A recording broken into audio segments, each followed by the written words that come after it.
Benda ni syirik ni, orang Melayu tak boleh buat. Dia sebut ada syurga dan neraka, tak mustahil di kalangan mereka percaya ada syurga, mereka yakin ada syurga dan neraka ni. Nanti satu hari ni dunia akan hancur, siapa yang baik masuk syurga, siapa yang jahat masuk neraka. Dia yakin, dia Islam. Dengan semata-mata yakin perkara tu. Islam ke tak Islam? Tak Islam. Syarat masuk Islam bukan itu sahaja. Kunci masuk Islam adalah, anak kunci kepada pintu untuk masuk dalam rumah Islam adalah syahadatain.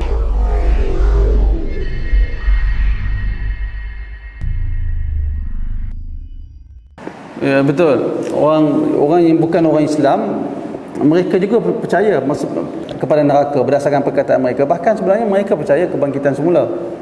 Tapi mereka percaya kebangkitan semula itu bukan kebangkitan semula yang dikhabarkan di dalam Al-Quran dan hadis. Beriman kepada itu membezakan mereka dengan kita. Mereka tak ada panduan. Bahkan di kalangan mereka kata siapa yang buat baik di dunia ni, selepas dia mati dia akan jadi haiwan yang baik, yang mulia. Siapa yang buat jahat, dia mati dia akan jadi haiwan yang hina. Itu Quran hadis tak sebut. Tak sebut sama sekali. Bukan itu sahaja, bukan hanya sekadar meyakini ada kebangkitan semula menjadikan seseorang itu Islam, tak. Asas dalam membezakan Islam dengan kafir, asasnya adalah dua kalimah syahadah.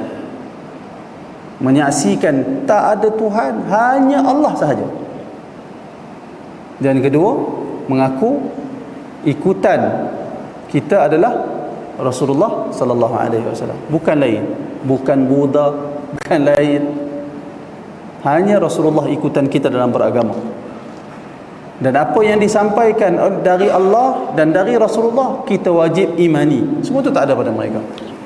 Walaupun mereka, dan tak mustahil sebahagian orang kafir, kalau dia baik dengan kita tu, dia tahu sebahagian benda-benda yang berkaitan dengan syirik. Tak mustahil dia tahu. Benda ni syirik ni, orang Melayu tak boleh buat. Dia sebut ada syurga dan neraka, tak mustahil di kalangan mereka percaya ada syurga, mereka yakin ada syurga dan neraka ni.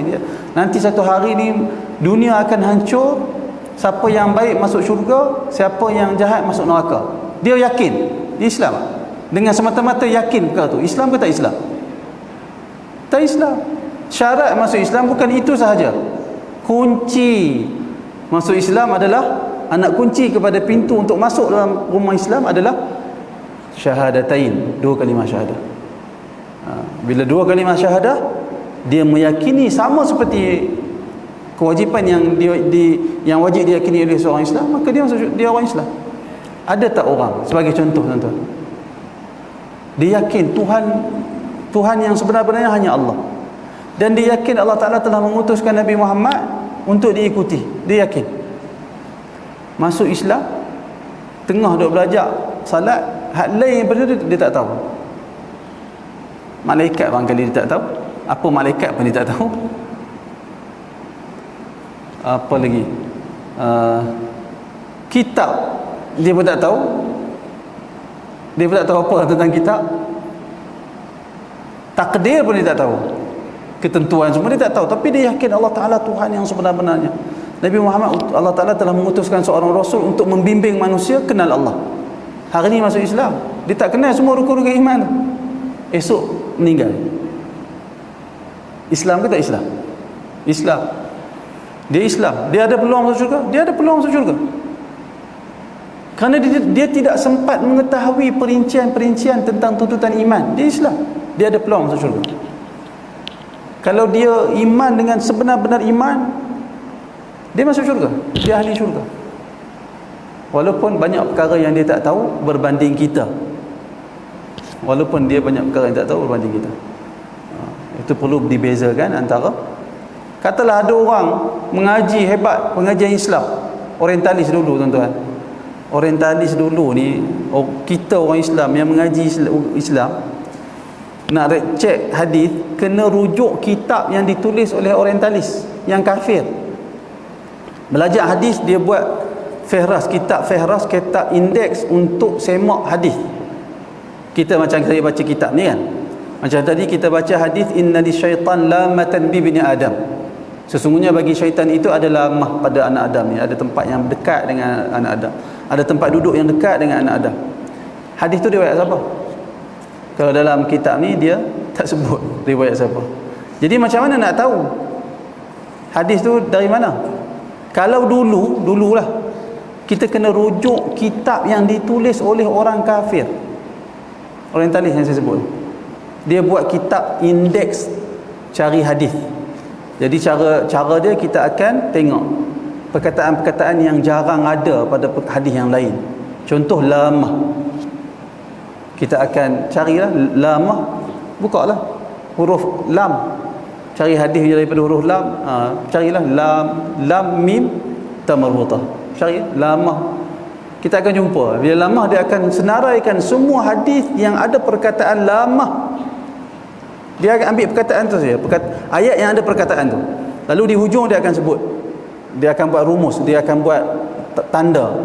Bukhari ba kha sebagai contoh, Muslim huruf mim, baru kita buka balik. Dia bagi tahu ba kha maksudnya dalam kitab Sahih Bukhari jilid 1 muka surat 53 sebagai contoh. Lalu kita ambil pula kitab Sahih Bukhari, buka jilid 1 buka muka surat 53.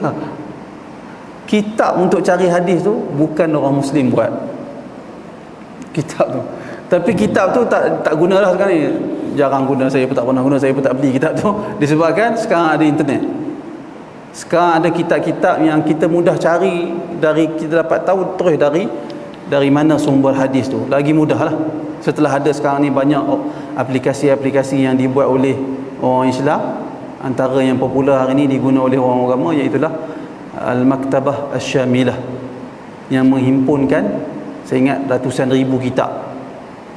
Type saja bahagian ruangan search tu, type perkataan tu, dia senarai kitab yang ada hadis tu berlambak, lagi cepat daripada cara lama.